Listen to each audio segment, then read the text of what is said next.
বৃষ্টির দিনে সন্ধ্যায় চা কফির সাথে কিন্তু আমাদের একটু চটপটা কিছু খেতে ইচ্ছে করে। ঠিক সেই রকমই একটি রেসিপি শেয়ার করছি। ঘরে থাকা কয়েক টুকরো মাছ দিয়ে পুরো পরিবারের সন্ধ্যার দারুণ স্বাদের টিফিন তৈরি হয়ে যাবে। নমস্কার বন্ধুরা, রুমার হেসেলে সবাইকে স্বাগত। আমার আজকের রেসিপি ফিশ বল। এই ফিশ বল বানিয়ে অনেকদিন পর্যন্ত আপনারা কিভাবে স্টোর করে রাখবেন জানতে হলে পুরো ভিডিওটা আপনাকে দেখতে হবে। ফিশ বল বানানোর জন্য নিয়েছি 4 পিস কাতলা মাছের পেটি। আপনারা চাইলে কোলের মাছ বা গাদার মাছও নিতে পারেন। এবারে আগের থেকে ধুয়ে নেওয়া মাছের মধ্যে দিয়ে দেব সামান্য পরিমাণে নুন আর সামান্য পরিমাণে হলুদ গুঁড়ো। নুন আর হলুদ গুঁড়ো মাখিয়ে মাছগুলোকে 10 মিনিট রেখে দেব। আর কাতলা মাছের বদলে আপনারা কিন্তু রুই মাছ দিয়েও করতে পারেন।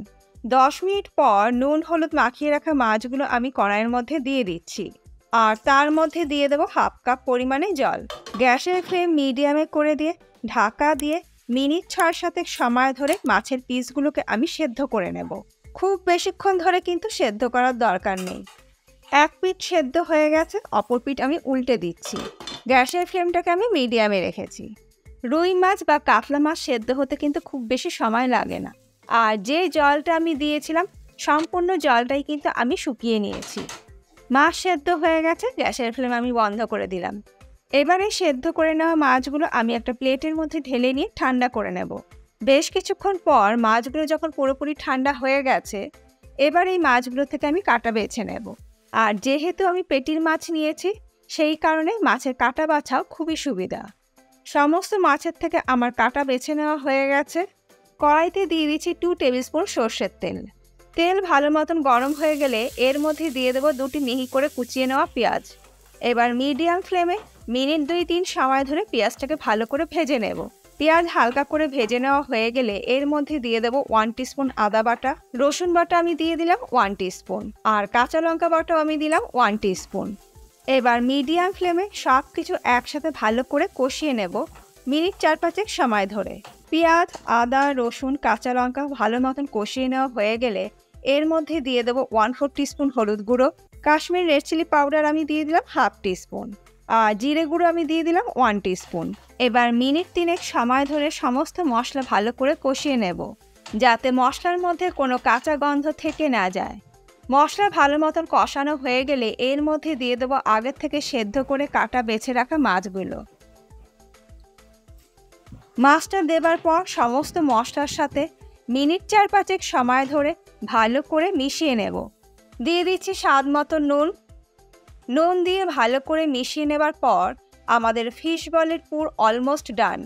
গরম মশলা গুঁড়ো দিয়ে দিচ্ছি 1/4 টিস্পুন, আর সব শেষে দিয়ে দিচ্ছি কুচিয়ে নেওয়া ধনেপাতা।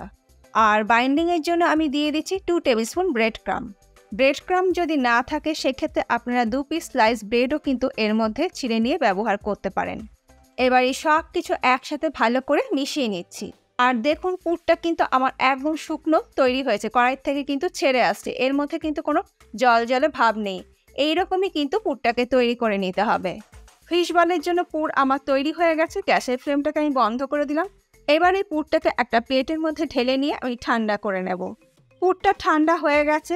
পুরটা ঠান্ডা হয়ে যাওয়ার পর এর থেকে ছোট ছোট আমি বলের শেপ দিয়ে নিচ্ছি। আর এই বলের সাইজ ছোট বা বড় আপনাদের যেটা ইচ্ছা সেই রকমই কিন্তু করে নিতে পারেন। তবে অনুষ্ঠান বাড়িতে গেলে যে আমরা ফিশ বলগুলো খাই সেটা কিন্তু ভীষণই ছোট ছোট হয়। আর এই পুরটা দিয়ে কিন্তু আপনারা ফিশ ফিঙ্গারও তৈরি করে নিতে পারেন। সমস্ত পুরটার থেকে আমার বল গড়ে নেওয়া হয়ে গেছে। আর আমি খুব বেশি বড় সাইজের বল তৈরি করিনি। এরপর একটা বাটির মধ্যে আমি নিয়ে নিয়েছি 2টো ফাটিয়ে নেওয়া ডিম।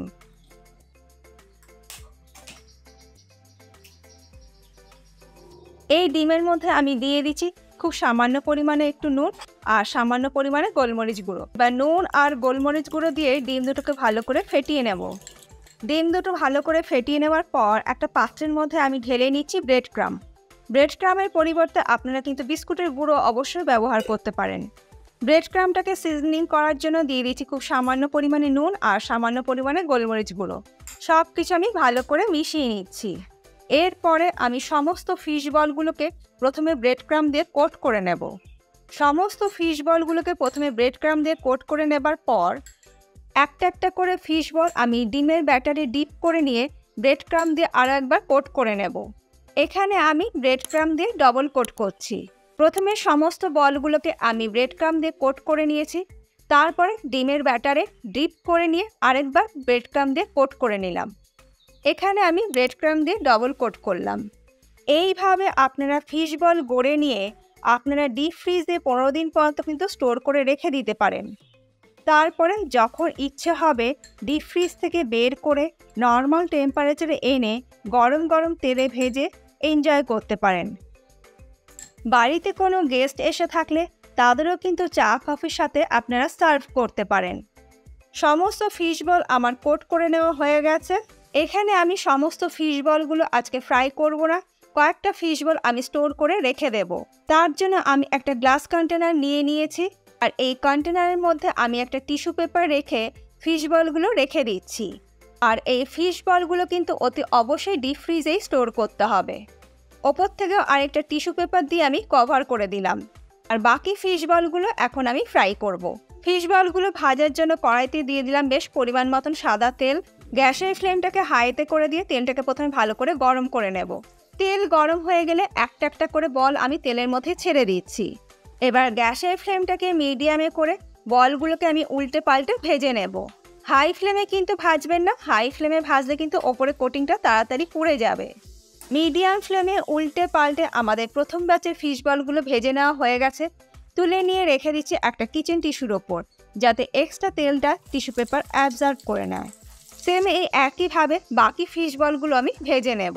আজকে আমার এই ফিশ বলের রেসিপি আপনাদের কেমন লাগলো অবশ্যই জানাবেন। আমি যেই পদ্ধতিতে ফিশ বলগুলো তৈরি করলাম, আপনারা যদি সেম একই পদ্ধতিতে ফিশ বল তৈরি করেন তাহলে এর স্বাদ কিন্তু অনুষ্ঠান বাড়ির ফিশ বলের মতনই হবে।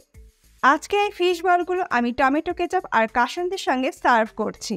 রেসিপিটা কেমন লাগলো অবশ্যই জানাবেন। ভালো লাগলে সবার সঙ্গে একটু শেয়ারও করে নেবেন। আজ তাহলে এই পর্যন্ত, আবার দেখা হবে নতুন কোনো ভিডিওর সাথে। ভালো থাকবেন, সুস্থ থাকবেন, ধন্যবাদ।